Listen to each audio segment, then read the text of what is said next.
Okay, we are live, Gina.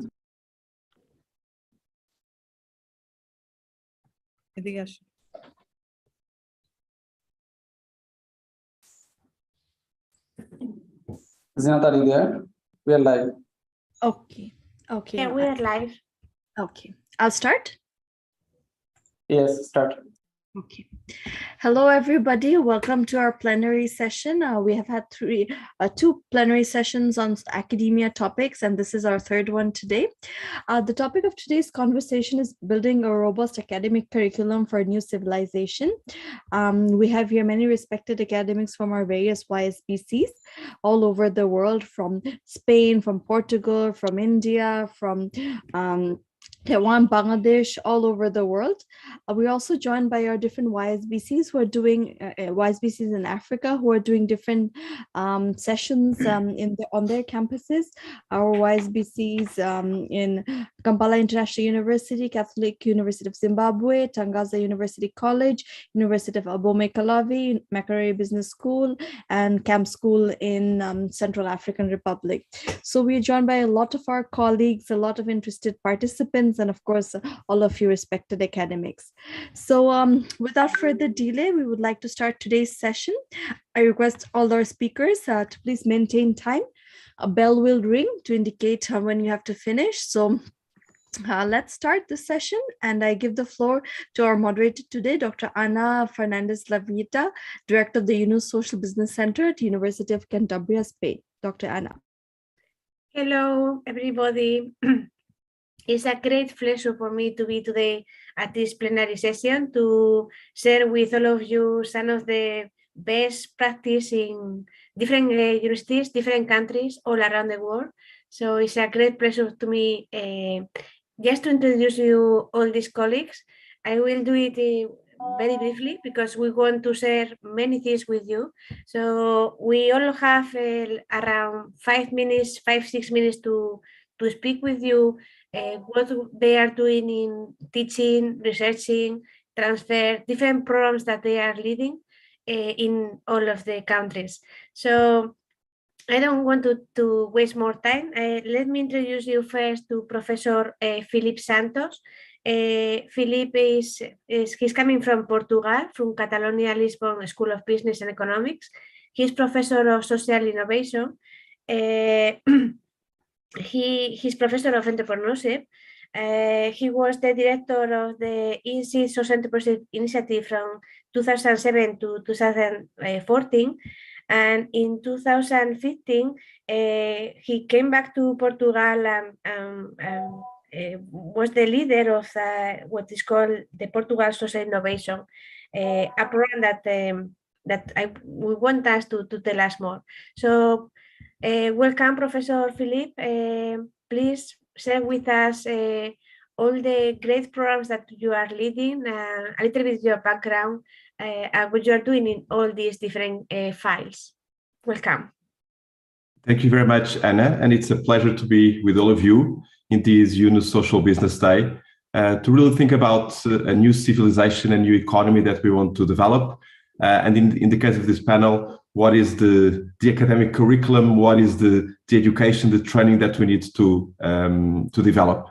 Let me start by making maybe two, or maybe in terms of the introduction. I'm an academic. I do research, but I'm also an entrepreneur. I build initiatives like a social business school, like a new national policy for social innovation, like a laboratory for social investment. So I believe in the bridging of theory and practice and the bridging between research and curriculum development. And in all that I've done in terms of programs that I've developed in Portugal, where I am now Dean of Catholic Lisbon School of Business and Economics and Chair for Social Innovation, all that I've done has to do with this integration between theory and practice, between research and curriculum development. Let me give you a couple of examples of that. So initially, when I started engaging in social entrepreneurship, I was before a professor of entrepreneurship, looking at how Silicon Valley entrepreneurs were building new technology companies and opening up new markets. And then I started to try to understand what is different about social entrepreneurs, the fact that they address neglected societal problems, that they aim for value creation and not value capture. And those insights from research led me to the creation of a program called the Impact Bootcamp, which in 10 steps helps any person to become a social entrepreneur by designing a new impact-oriented problem, understanding the societal issue they are addressing, the business model they will implement, how they'll measure their impact, and how they communicate their initiative. And so initially, we've done this program called the Bootcamp. That was about 10 years ago, before people spoke about bootcamps. We've done this program in a 48 hours format, very intensive. And since then, I've transformed this program into a course that I teach at Católica for undergraduate students and for master students, where they actually practice developing a project, because in each step of the way, and when I teach a discipline in university, it takes a semester. In each of these 10 steps, they'll go out to the field, out to society, test their ideas, and they return a bit in the lean entrepreneurship mode. So this is an example. But I also believe that we should, if we want to really build a curriculum that builds a new civilization, we need also to challenge some of the assumptions that exist in our economic and management theories. For example, a lot of economic theory was based on the idea of self-interest, that people care mostly about themselves and they'll do everything to get more for them. And I think we also we have always this duality in us, humankind, and we need also theories on how people want to care for others and how best we can create organizations where people are enabled and empowered to care for others.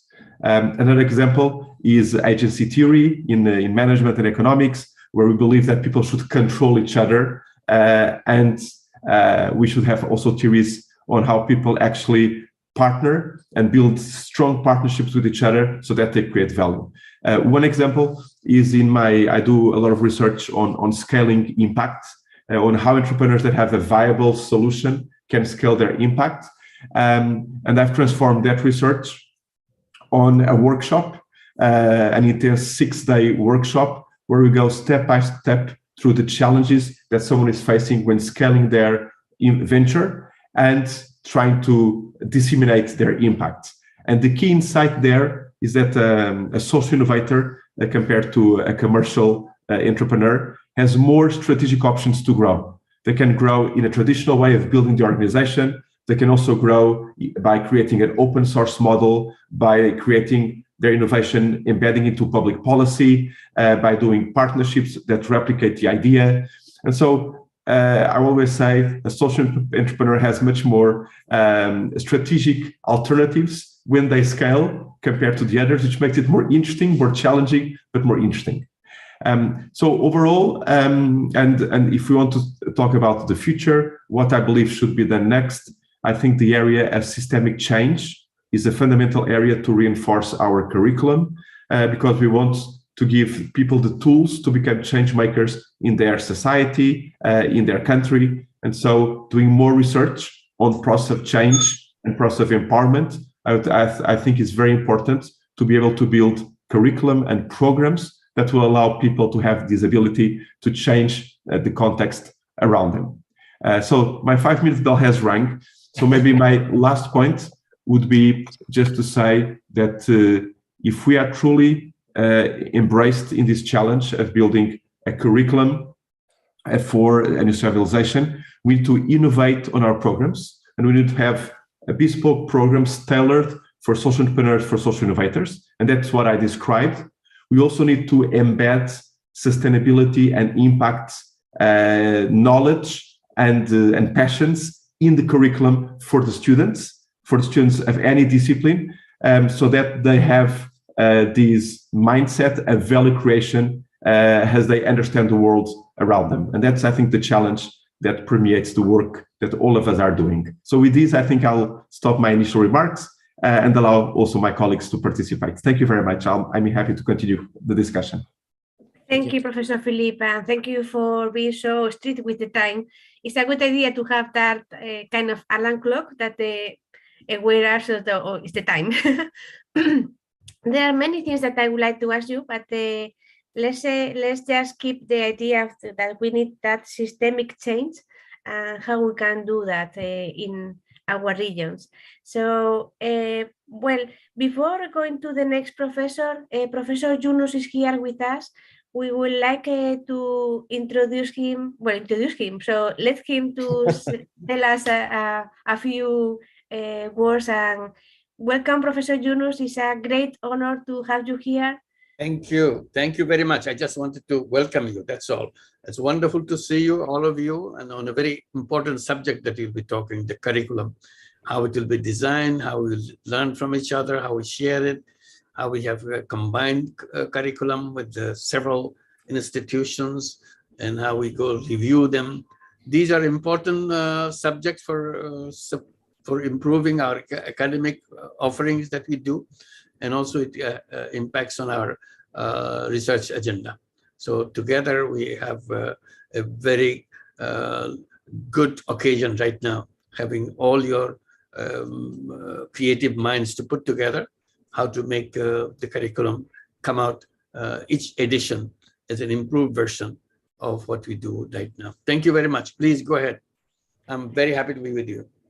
Thank you, Professor Yunus. You are one of our, I guess, for all of us, no? You are like the light we are following. So we try to follow your mission, your lessons, and we try to do the best. In my case, and at the same with Professor Julio, we are quite young in this. Our centers are very young, but we want to learn a lot and try to keep working on this path, no, and do something and do that change in the world that we need. Thank you, Anna. Thank you. Thank you for being with us again. So then we can keep going and now have Professor Manish Rajoria from India. Thank you very much. Thanks a lot for being with us, even if you are in the middle of your trip. We really appreciate the effort that you are doing. Professor Manish, he's committed to social business through different kind of initiatives. He has been working with more than 500 students that have completed a course on social business. And his organization has already started C0's Club in Career College. So please, Professor Manish, tell us a little bit more of your curriculum and how are you working or contributing to build a new civilization. So, Professor Manish. Good afternoon, everyone. Good afternoon, Professor Mohammad Yunus Saab, my fellow panelists, and all the participants in this webinar. So very delighted to be here and always very keen to speak and share our experience with the Social Business Curriculum Development Initiative. So we developed the curriculum on social business in 7 modules last year. So we have developed it in 2 languages, English and Hindi. And we are happy to share the curriculum with multiple organizations. And after completing 500 students, the certificate program is now gaining momentum. And as we go forward, we plan to take inputs from various other organizations to continuously improve and evolve and make it a better curriculum.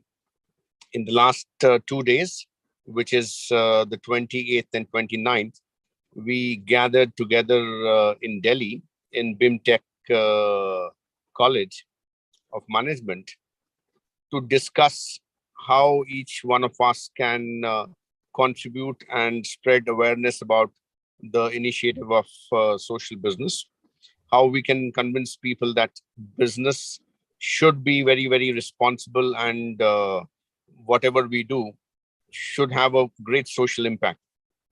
Fortunately, the Indian government is also talking about responsible business. And yesterday we decided that we will have a India forum also to continuously keep meeting and talking about social business and spreading the word. In our organization, we started the 3 Zeros Club, which has taken off. And the students are very excited, thrilled, talking about zero carbon emission, zero unemployment, and zero poverty. So taking that forward, our organization has learned from our friends from Dhaka, how they are leveraging the nursing college and helping students who are unable to afford learning. So we have adopted the same process where we have this initiative of study now, pay later. So these girls and boys coming from different backgrounds who are unable to get scholarships. Most of the nurses do get scholarships, but there are some people who do not get scholarship because of the reservation policy in our country. So we are sponsoring all those students, and they are allowed to pay the fees at a much later date whenever they earn. And this is without any interest. And with that same dollar being rotated multiple times, we hope to impact a lot of boys and girls pursuing nursing. Another initiative that we have taken is that we are doing a community outreach program for screening risk assessment for cancer. And we are developing a curriculum, how we could teach and help the nurses to detect cancer at the early stages, because nurses are the ones who are closest to the patients who are ill and they have some complaints.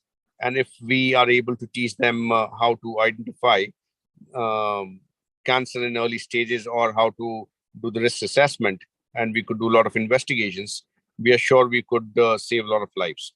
So these are our initiatives. And on the environment side, we are distributing 1 million seed balls. And it is rainy season here. Rains have just started. So we hope to distribute these seed balls this year and have a much greener surrounding. So that's all from our side. Thank you very much. Thank you very much, Professor Manis. As I know you have to keep going to your trip, before you leave, we would like to make a photo with all the group, and also take it in advance that Professor Yunus is also with us. And before you leave, also, I would like to say, because I know you cannot be for the rest of the session, that I think we all agree that healthcare is a great area for social business and for social entrepreneurs, because there are many things to do on this, and we need social innovation much more in compared to other areas. No, in healthcare there is a huge opportunities. There are many opportunities for social entrepreneurs. So please, before you leave, if Sinat can do a photo of all the group. Yes. I don't want to be at the main screen, so I would prefer if everybody is in the screen. Okay, we have everyone have turned their cameras on. Good to see you, Anna, after a long time. Yeah. I wish you were here. Well, you know that we have a summer course like the one we have in 2018 when we create the center, and I hope to see you again the 28th of July. I hope so. Thank you. Good to see you. Thank you. Yes. So do you want to take the photo now? Yeah. Okay. Ready? Everyone smile into the camera. 1, 2, and 3. Thank you very much. We can continue. Thank you very much. Thanks, so everyone. thank you very much, Professor Manis. Good luck with your program. Good luck with your healthcare program. Please keep going and keep working on that area. And now have a safe trip whenever you go with the car. Yeah, I will continue being in the webinar. My camera may be off, but I am very keen to listen to each and every speaker, and keep seeing Professor Yunus Saab also. Hello. Yes, indeed. Looking forward to it. Okay, then, so we can keep going. And now let me introduce you to Professor Mark. He's from Taiwan.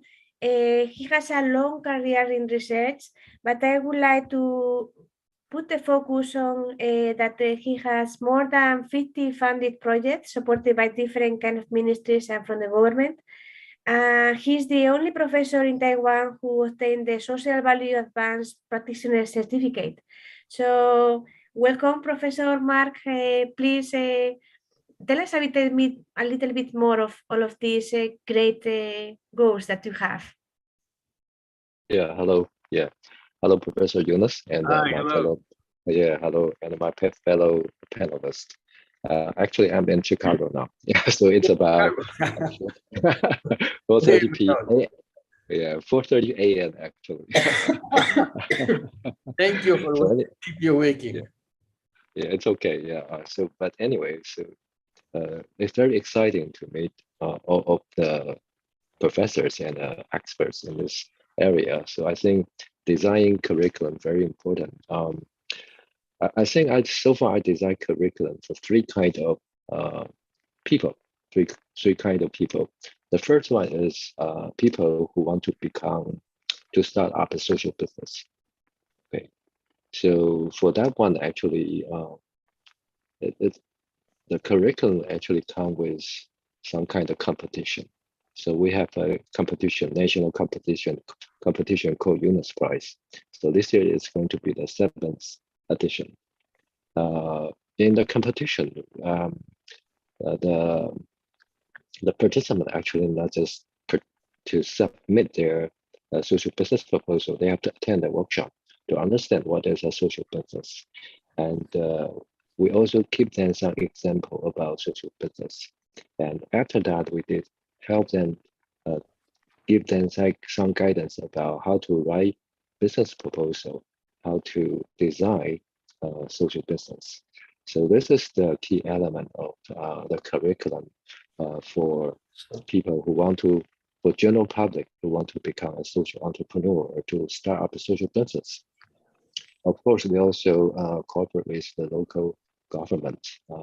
So that's the reason why we deeply cooperate with the Taoyuan city. They also have a competition. We also embed such kind of curriculum, into that citywide competition.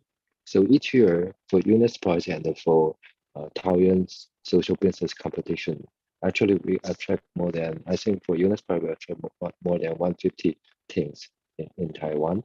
And for Taoyuan social business competition, we also attract another 150 teams around Taoyuan city or even in Taiwan. So each year we attract about 300 teams in Taiwan. So we provide curriculum because so many people still don't quite understand what is a social business, what is the difference between social enterprise and social business. So we provide the basic fundamental. And the key is also to design, to develop some kind of sustainable social business. So this is a key because they are practitioners. They have to design to start up a social business. So this is the first group I designed curriculum. And the second group is for students, my university students, who are interested about social business. They are still not, don't quite understand what is a social business. So I designed a credit program. In that credit program, we have about 20 courses across all schools or departments, not only from business administration department, but actually across all schools.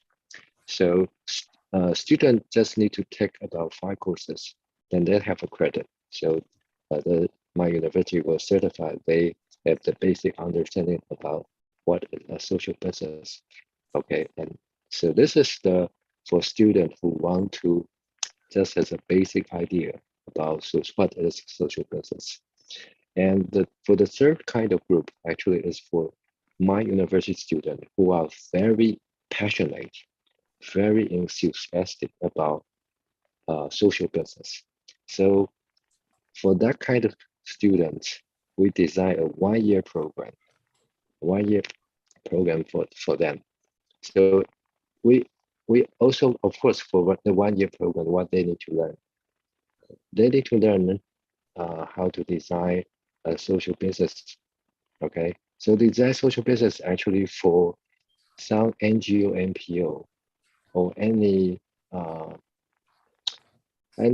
things they want to become a social business, but don't know how to do that. So we team up with NGO, NPO, and maybe some very beginning startup teams. So students help them to write the social business proposal and to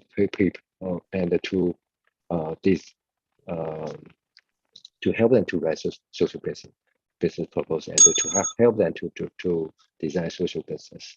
So this is the key. So in addition to that, we also provide some training about how to measure the impact of social business. Because actually my background is more like from industrial engineering. So I think quality control is very important. So to me, quality control for social business or any kind of social intervention is about impact measurement.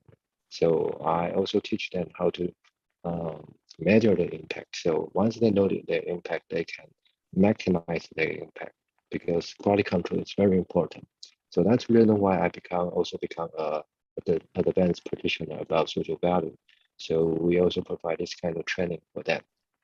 So this is so for the third group, for students who are enthusiastic about social business, actually all the training I provided actually project-based. They have to go outside. They don't just sit in the classroom. So they have to work a real-world project. Actually, I will give them 3 real-world projects about social business. For example, I just illustrate. They have to design social business proposal. They have to know how to measure social business. They also have to know how to find funding, because funding is very important, right? Because to start something, you need resource. Resource is the key. I also teach them how to find funding for social business, social enterprise. So this is how I design my curriculum for my student and the general public who want to start up social business. Thank you. Thank you very much, Professor Mark. I think it's great to have these different approaches, because it's true that depending on the profile of the people, especially the profile of our students, we have to do different things. It's not the same to tell these things to people who is passionate compared with those who are completely out of this, out of our the way we see the world. No, for me, the most difficult ones are those who are completely out, and for those who think that to do business is something bad, or that is something that doesn't has nothing to be with them. So, well, let's speak more about this. But now let's let me introduce you, Professor Batle, Julio Batle. He's also from Spain. He's one of my colleagues.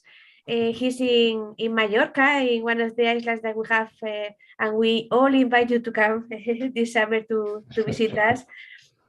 Professor Batle is also, as Philippe said at the beginning, he's also an entrepreneur.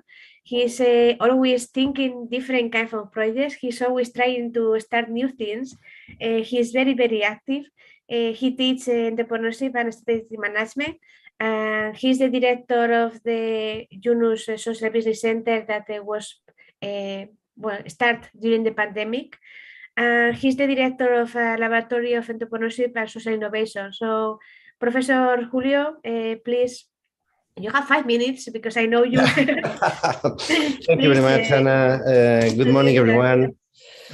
Pleasure, honor to be here, privilege, because it's a privilege to be able to work in these kind of topics, and it's a privilege to be here and listen and share insights on this challenge of creating a zero world. And well, if the moderator turns out to be my president of the Global Entrepreneurship Monitor Spain, and also the pioneer of Yunus Social Business Centers in Spain, and the person that encourages us and inspires us to create one in other regions, Well, the pleasure is double, and I mean, thanks for the role modeling, Anna. Well, this challenge of creating or trying to contribute to a more robust academic civilization from the academia. Well, it's a formidable one, and it's a multi-layer one. I mean, we can do lots of things, research, of course, first of all, teaching, transfer. Last year I certificate in spanning boundaries in UBC, University Business Collaboration. That's something that, wow, is changing a lot of things in my mind and opens new avenues of options to have an impact, which is quite difficult. And we try to do this in my team from a huge frustration with universities. I mean, because, well, the other day in this conference on UBC, some speaker was inviting us to Google the university is. Well, the Google give options automatically. I mean, is out of date, is medieval, is boring, is dying, things like that.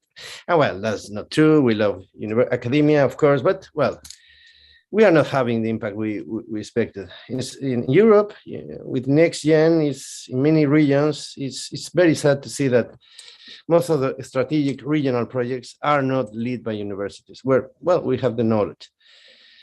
Well, so in this context, social entrepreneurship, what can we do? What do we are trying to do? We are young on this, but anyway, I will try to explain. First of all, of course, we aim to be the academia in Balearics of social business, because no one is doing this on a continuous basis, okay? National institutions are trying to do so, but most of practitioners don't know that. So, I don't know, I mean, we are trying to do so, but we have not started because first, we try to connect with the people, know the people by means of basically of a newsletter. We have two at the moment. Anna knows the first one. It's in Catalan. And I would like to do this in a year time or so at national level, because it's wonderful, because we are getting plenty of responses from practitioners, social business people, social innovators, whatever. And it's a way to connect and know them and know their problems and know their concerns and know their limitations and their culture. And we are planning some events, micro events, a big one. Well, we'll do things.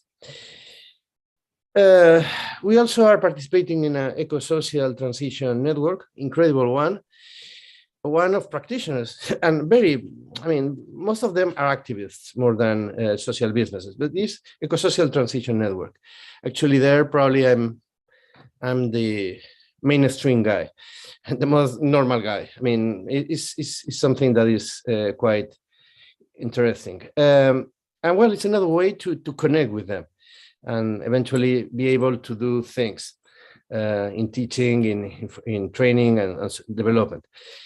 Apart from that, obviously, we are doing research. This connection with practitioners is very helpful. And right now, we have started different papers, one on spiritual intelligence and the implications of that in social entrepreneurs, which challenge traditional theories, as Felipe was suggesting. Another one on synergy, theory on synergy, very important concept that probably is not well deconstructed so far, and with phenomenological methodology, sense making, trying to analyze synergy perspectives in social entrepreneurs, which, well, they lack a lot of things. We have a project from the national government on nomads and regional impact. Well, it's some questions within a bigger project. For nomads, for digital nomads, when do they come, for instance, to Mallorca or any other place? Do they contribute? Most of them, they don't create social capital. We have a project on that, a regional project. Tourism and social innovation, that is another project, because basically, and to finish, we are doing different projects, and I finish in half a minute. We have two big strategic regional projects. Is NextGen. We are partners of that. One of them is on decarbonization. We'll work on that. We will attract digital nomads. We'll work with locals. Another is tourism and social impact and environmental impact. And we'll have, well, plenty of resources. And that's something quite new for us. We'll create a bank of ideas to sort of decentralized think tank in order to identify projects, ideas, and look for partners, which is different. Well, we are working on these kind of things. Bridging also, we'll try to bridge mainstream and traditional. We are saying that the most revolutionary thing to do is now work with traditional, even conservative business. And well, we are working on this. And finally, trying to create a real and actual community of practice. Most of social entrepreneurs we are talking, connecting, are very alone and with no perspectives and expecting to make a living from public funding. And that's very sad because they are wrong. They have no future on that. And well, that's my thing. Sorry for the time management. Anna knows I'm not very good at this. And well, thanks for the inspiration because all of you have mentioned things that, well, I took notes that can change our perspective here in Balearics. Thanks a lot. Thank you, Professor Julio. I'm sure that you have been listening carefully and that these ideas will make you to think more projects. As Julio said, I'm the president of the Spanish Observatory of Entrepreneurship in Spain. We are a network of almost 200 researchers all around Spain. We do the GEM project in Spain.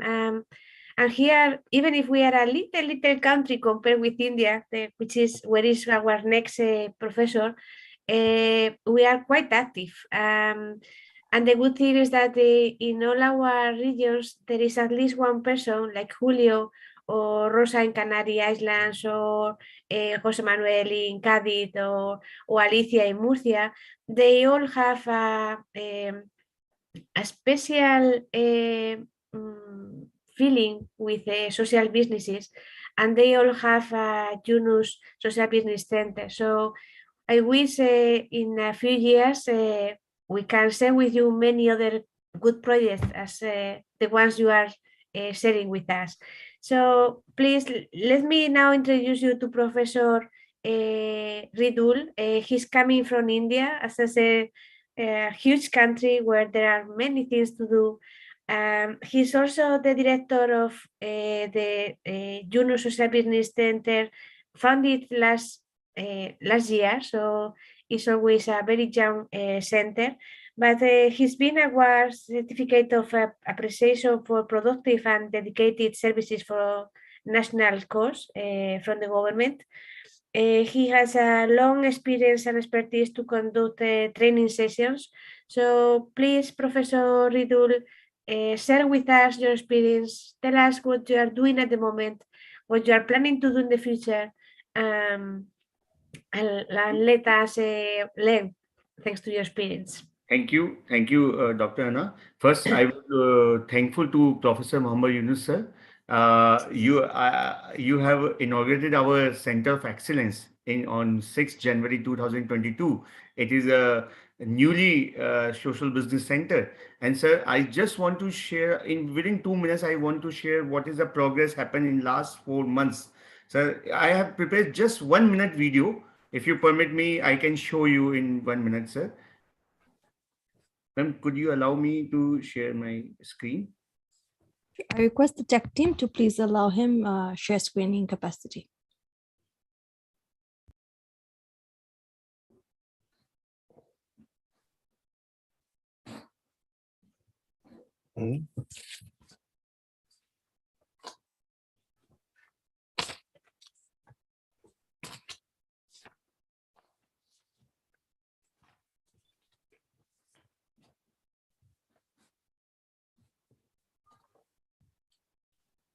I don't know if there is a voice or music or something, but we cannot hear anything.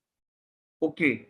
In case there is something that... Yeah, music is there, ma'am. Actually, when you share the video, you have to click on use the audio from the computer. Okay, just one minute. So maybe you have to start again, and when you share the video, click on the share the audio from the computer. Ma'am, this video is basically, actually we got the opportunity when we have established our Center of Excellence. We have trained 200 women artisans who have already have some skills, but actually we have provided a sustainable market to these women. We have given some training related with the marketing, digital platforms, how can they design the product, and we are providing some, you can say, micro credit. We have provided some credit to these women, and through this they are able to generate the revenues. Also, they are able to create the opportunities so that they can run their families also. There are more than 200 women are there under the banner of the Sharda University Ecosocial Business Center. We have conducted this program in which there are 200 women across the India. They came Sharda University, and all the funding done by the big group, that is Dalmia Bharat Foundation and the SCL Foundation. Well, we have connected the industry for the social cause.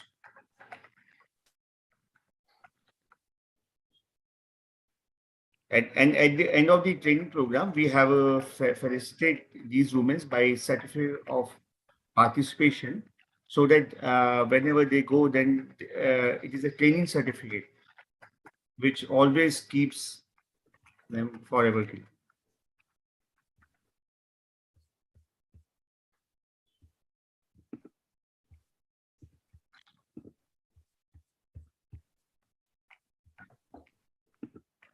Because ultimately, ma'am, the objective of basically this our Ecosocial Business Center is how can we provide the employment opportunities to the underprivileged women.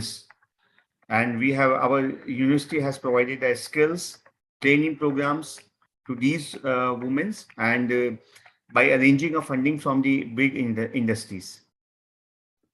And because during the innovation program, Professor Muhammad Yunus already explained, we have to take out the poverty from people, from the people's life, and put it on it on the museum. That's why we are working on this, ma'am.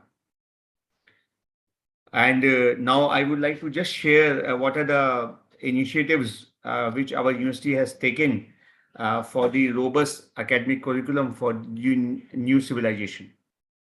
I'm just sharing my presentation, ma'am. Ma'am, is it visible, ma'am? Yes. It is visible. Thank you. Okay, ma'am.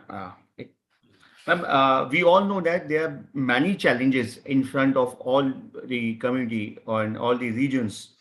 What we have, actually, I have derived these challenges from the 3-0. Like, for example, all the developing, underdeveloped nations, they are facing these unemployment issues, which leads to poverty and inequality in society, degradation of value system, environmental concern, and gender inequality. These are the 4 basic challenges which we all are facing. Now, the question is, how can we, our university is basically facing these challenges and overcome these challenges? What are the steps our university has taken to face these challenges? The most important thing, if you see, you know that our focus is on how can we nurture the entrepreneurship among the people, among the students. For this, we have started this enterprise education. I just want to take one quote, small quote about give a man a fish and you feed him for a day. Give him a fishing rod. It means if we provide some skills, training programs, then he will be eat well for lifetime. It means we have started this some enterprise education courses like professional skills, soft skills, entrepreneurial ability, innovation, and critical thinking to our students.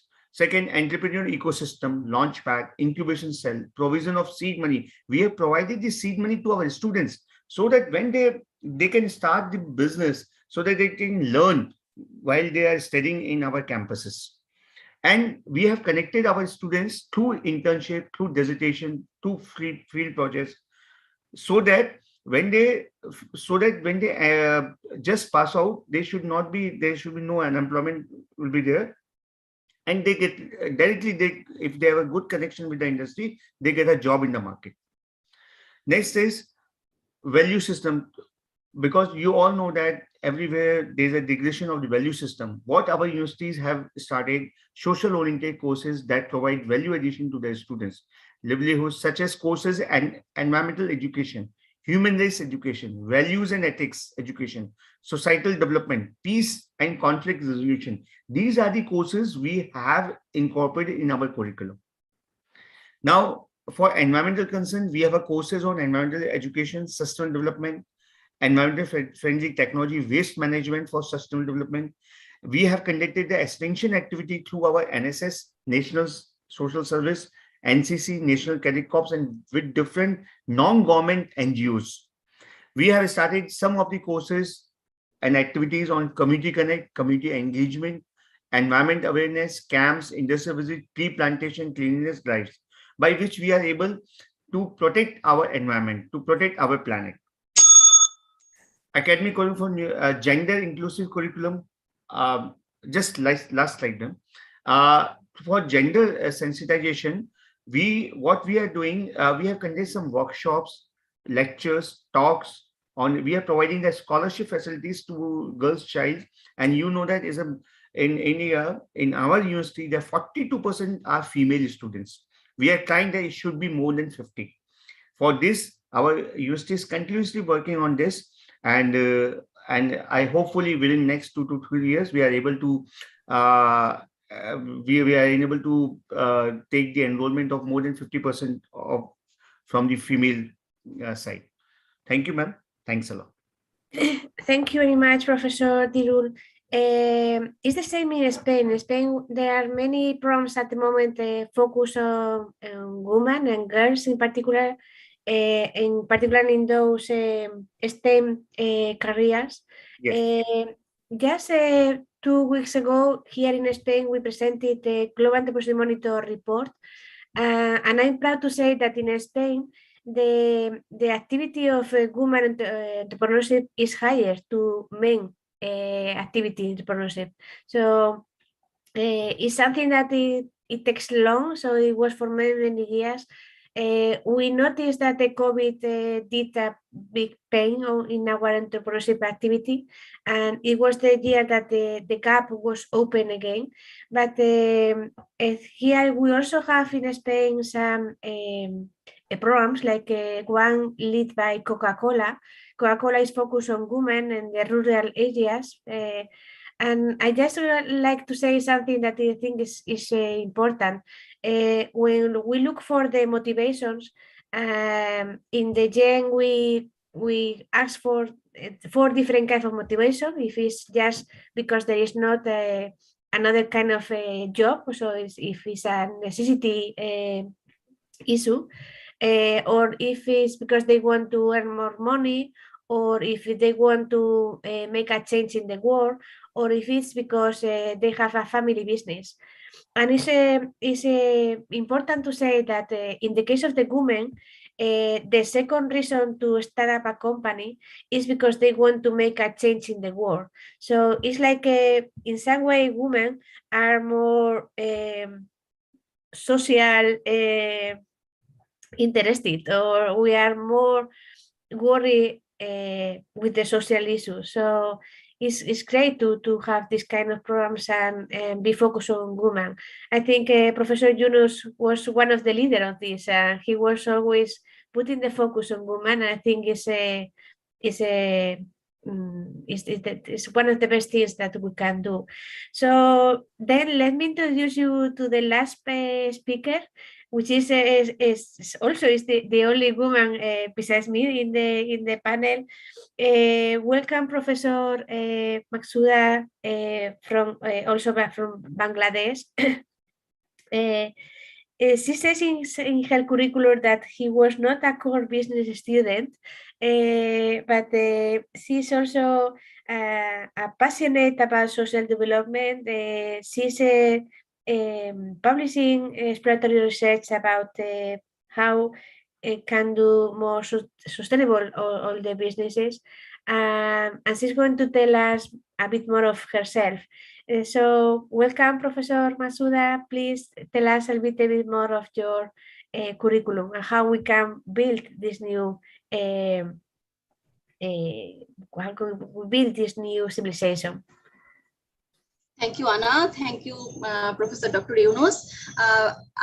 I just start with my research experience that I have made last year.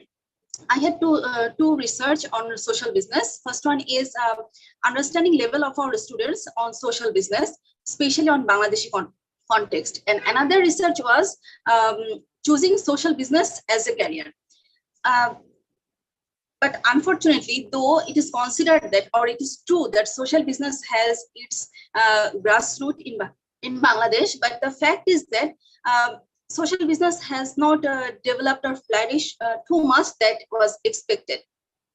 The reason behind this, I think that there are many students, there are many people in our country who have no idea or very little idea about social business. Yes, it is true that many university students know what is social business or how it functions or what is its importance over the traditional business, but actually the school students, college students have no idea on this. And for this reason, when I started to work on social business, it creates an obstacle for me that there is a large number of people who is out of social business. They have no idea, and for this reason, they are not taking their career in social business. However, though it is not for all university in my country, there are also some universities who are doing well on social business, but a large number of universities are still doing nothing on social business. I think that first of all, to overcome this problem, each and every school and college must include in their curriculum the social business criteria. The teachers and the researcher must have come forward in the research of social business. And for the university level students, they must be aware on this. Though in our university, people we are offering 7 days program or 3 or 4 months short course on social business, but I think it is not enough for developing the awareness or developing their career in social business. So many more activities need to do to flourish social business in our country, and many more activities we have to take, especially on the branch of research to do more with social business. That's it. Thank you very much, Professor Masuda.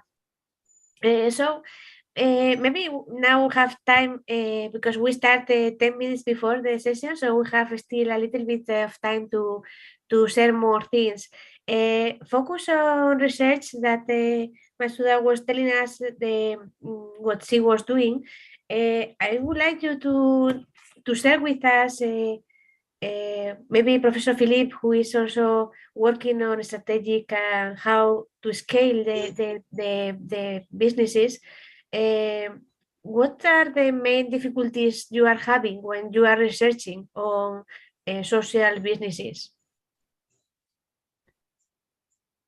Thank you, Anna. So I think one key difficulty is that we don't have a statute or classification for social businesses.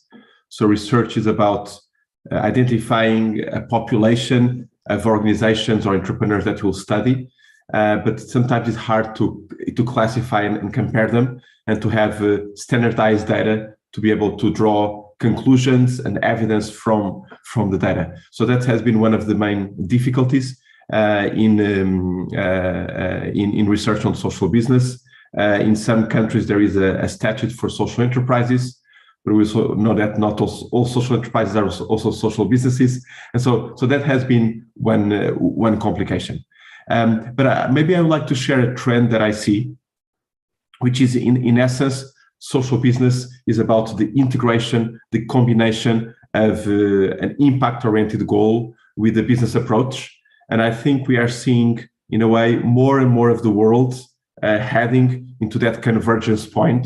And for example, many companies, traditional for-profit companies, are now trying to find their purpose and identify a purpose that links to their role in society and try to improve a lot on their environmental, social, and governance criteria, align with sustainable development goals, and clarify what their purpose is, which is starting to be aligned with the mission of a social business. And on the other side of the spectrum, on entrepreneurs, I see more and more entrepreneurs embedding impact as a key goal that they have when they build their venture, and I call them the impact ventures. So in a way, positive development. Of course, many people are doing a bit of impact washing or purpose washing, but many others are actually meaningfully interested in aligning impact with their business activities and using their resources, their talent to serve society by solving specific issues that they see in their countries, in their populations. And I think that's a good development, and that may be a strong basis to build a new civilization when the majority of the talent and resources of companies are being used in alignment with impact, with value creation for people, and for a more prosperous, inclusive world. Then I think we are heading in the right direction. And typically, the financial sector was a laggard, was always falling behind in these areas. But now I also see that there is a momentum in the financial sector to support and finance the companies and the entrepreneurs and the social businesses that are developing these innovations, that are trying to scale them. And so in a way, I'm, despite all of sometimes the difficulties around us, I am positive that the essential ideas underlying the concept of social business, of aligning impact with business activities for broader scale, in a way, it's reaching mainstream, and it's the role of all of us in our ecosystem, with the inspiration of Professor Yunus, to take this agenda forward. Thank you, Professor Philip. I completely agree with you. We see in Spain that during the last year, there is a big change. There are little by little many more companies that are trying to do the things in a different way. Just last week, we approved in the parliament at the government level a new sort of, it's a proposal still, but it's a new legal form of companies, similar to the benefit companies in Italy or USA. They are kind of companies with proposal that they are trying to do the business in a different way. I think Professor Yunus was a pioneer of this. He was one of the first to say we have to do something different.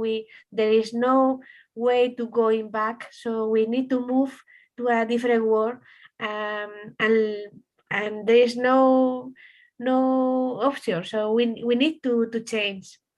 And I believe that in the future we can see the changes. We have many things to do, in particular from the academia. The academia has many power on this.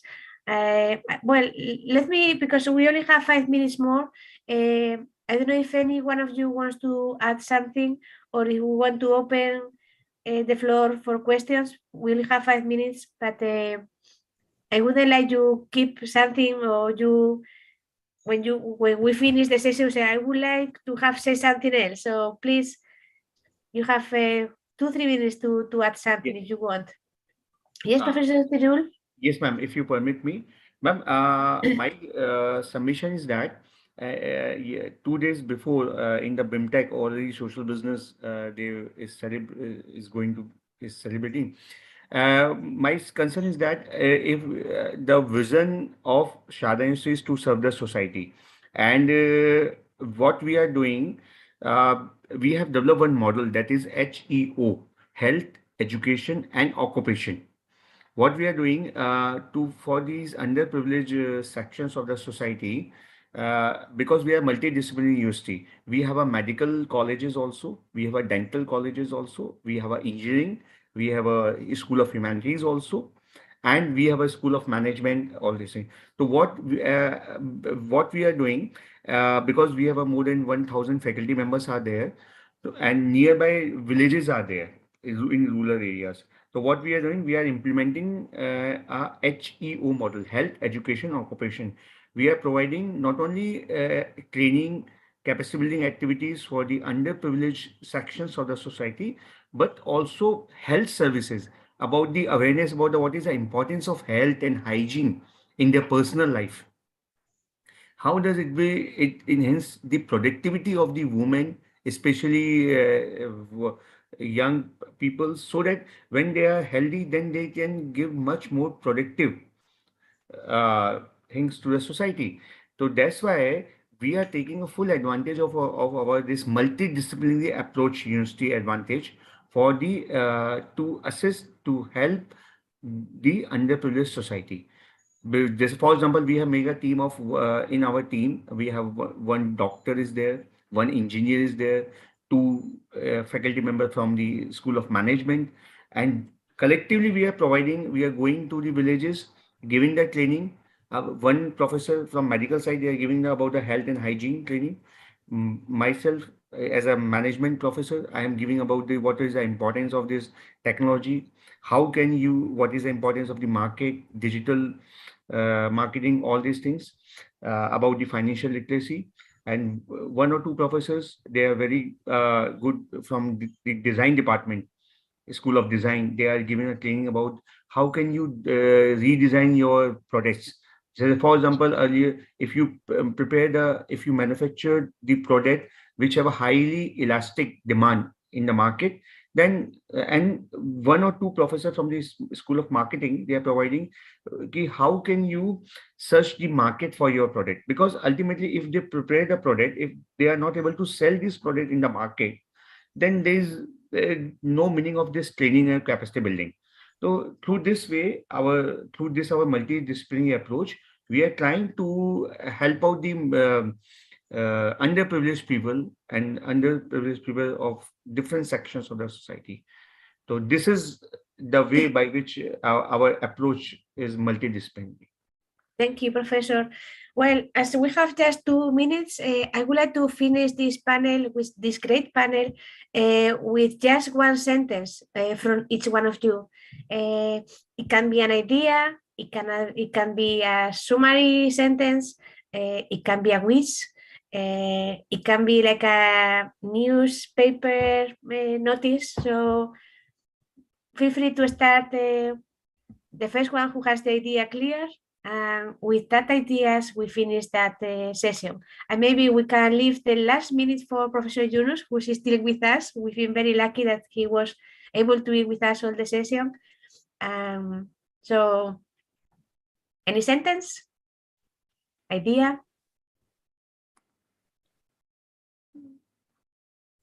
No one of you? Francisco has raised his hand, Dr. Francisco.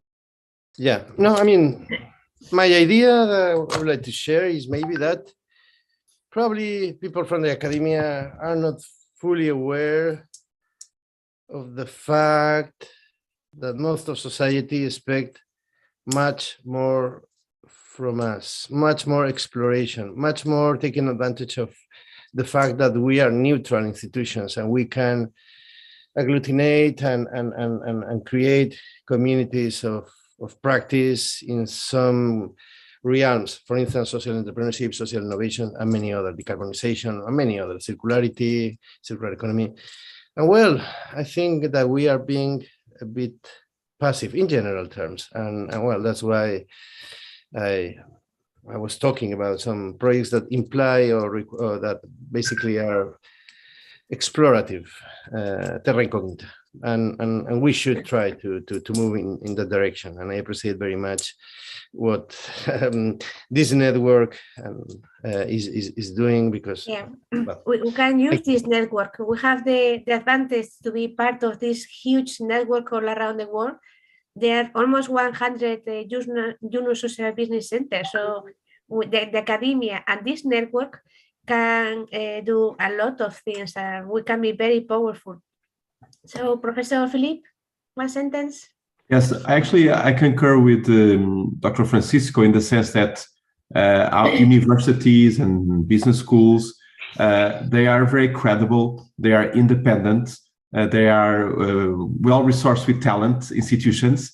And so we have a role, we have almost a mandate to really be a mobilizing force in society for good, in the sense of joining, convening companies, convening the social sector, addressing them around different issues. Here we are working on water management, because there will be water scarcity in Portugal and Spain in the future. We are working on mental health issues and really trying to mobilize society around some of these issues, engaging with the students. So we have the credibility, we have the talent, and we should have that mandate of being purpose-driven in changing society. So that's I think our role. That's our duty in a way. Great. Have a look at this book. Sorry, yes, this book is very good. The Future of Universities Thought book is from the people from UBC, from UI and university. And well, I can share information if you want. There are roles that we are not exploring. Thank you. Professor, you can put it in the chat so everybody can see the link. I will write it down. Professor Mark, one sentence. One sentence. I think motivation very important. So as a professor, I think how to design a sustainable and fun curriculum for students, to keep motivated, and they are happy to become a social entrepreneur, to start up a social business. It's the key of designing a successful curriculum. So that's my one sentence. Perfect. Professor Masuda, one sentence. I think researchers, teachers, faculty members must come forward to make research on social business. And when they make such research, and then they can motivate their students to develop their career in social business. And then the change will happen in my country especially. Right. I don't know if Professor Manish is still there or he's already on the way. Yes, I'm very much here. I'm unable to start my video. So very enlightening program. And I think collaborating amongst these 100 YSBCs is the key. So now we should connect amongst ourselves in developing the curriculum, sharing ideas, and taking this mission of Professor Mohammad Yunus Saab forward, and benefiting not only the underprivileged, but all of us. We're all part of the society. So I think we are getting more from the society than what we are trying to give back. So our mission should continue to elevate people to the next level, wherever they are. So thank you very much. Professor Ridul, one sentence. Yes, ma'am. My submission, my one sentence is actually each university have to start the community connect programs, whether it is with the rural area, whether it is with industry, but there should be some community connect. During when students have taken admission, we have to connect the students with the community. Yeah, so that they can understand the real life problems. And when they pass out, they are able to solve these issues. Yeah. Thank you. And then, Professor Yunus, we have the honor to have you here to say the last sentence. Thank you, Anna. Good to be with you. I was deeply following your conversations and all your comments, and learned a lot from your comments. And my issue was a little bit further of in this direction. The issue was building a robust curriculum for a new civilization. The concern for me was the new civilization itself. What will be the difference between the old civilization, the current civilization, and the new civilization? Are we talking about a 5% difference between the two civilizations? Are we talking about 10%, 50%, 80% difference? That is very key. What kind of civilization we have in mind when we say a new? New could be anything. It could be cosmetically new. Just brush it off and say, okay, this is a new one. Or fundamentally new. In a very basic way and everything.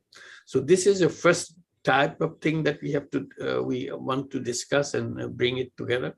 To me, when I talk about the new civilization, I have in mind is a kind of 180 degrees opposite, other way. So in a simple way, I try to explain is like putting the vehicle in a reverse. Then we go to the new civilization, because in the front gear we cannot go to the new civilization. It's only 5%, 10% differences we make. So taking from there, defining what we want from the new civilization, then we create the things that what needs to be done within the university context. What is it that we introduce? First, we have to introduce what the new civilization is all about. What are the elements of this new civilization? Are we abandoning, throwing away the entire old civilization, or we are making pick and choose? This is a very important issue. That do we abandon the entire vehicle, which takes us to keeps us in an old civilization, or we still have in a new civilization? We still need the wheels, we still need the engine, we still need the body, we still need the doors, but a new path. It will go in a new direction. That's the key to that. What is this new direction? How do we go to this new direction? What is the fuel in this new vehicle that we have? We used to use fossil fuel in the other one. What kind of fuel that we put into the new one, so that we go in the new direction?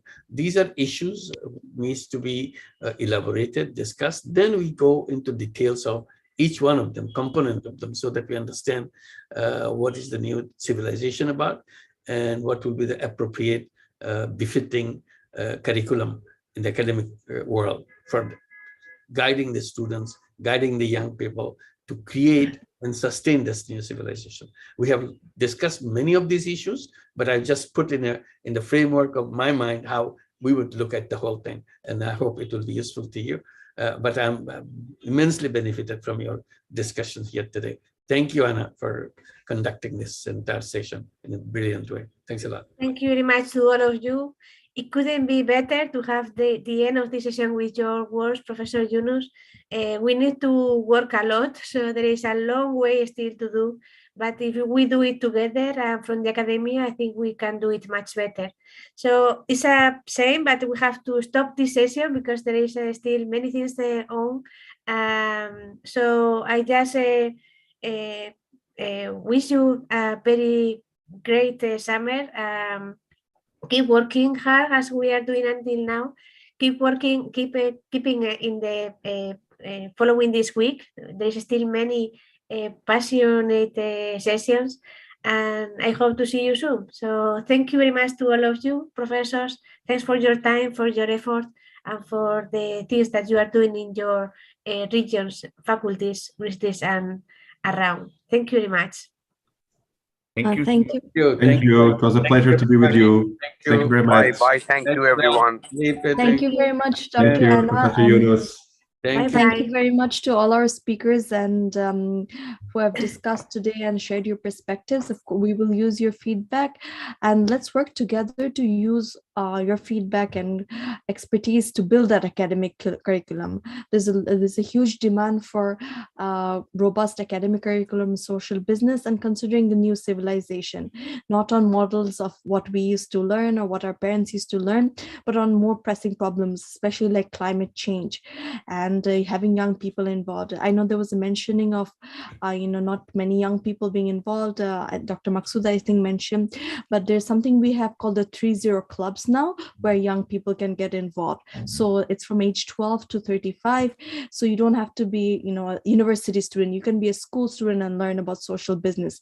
And the 3-0 clubs focused on the very important issue of poverty, unemployment, and climate change. So these are definitely things that an academic curriculum on social business should include.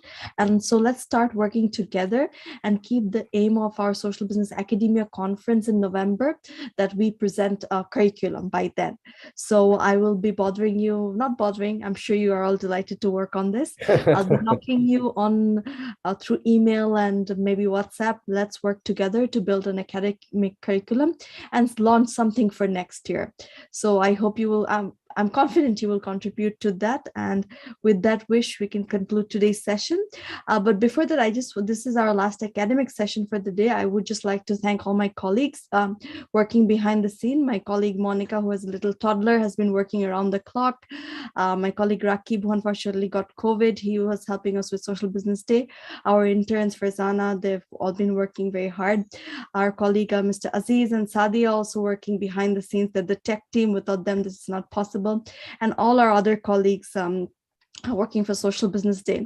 And of course, I have to mention our colleagues from the universities, our 4 co-host universities in Africa, Catholic University of Zimbabwe, Tangaza University, then we have a University of Bomekalavi, Gut School in Central African Republic, Makerere Business School, and Kampala International University. And last but not the least, our Executive Director, Ms. Lamia Morshed, and of course, Professor Yunus, working with us on Social Business Day. So thank you to everyone, and we're getting late for the next session, so let's zoom across to the next session. Thank you very much. We'll see you again very soon. Thank you. Bye-bye. Thank you. Bye-bye. Bye-bye. Ciao. Thank you. Bye-bye. Thank you. Thank you. Bye. Bye, Bye. Felipe. Bye. Bye, Bye, Lavia. Francisco. Bye, Anna. We'll talk soon. Bye-bye. Yeah, so bye. Yes, bye. Bye, Mark. Bye. Join the next session. Bye-bye. Bye-bye.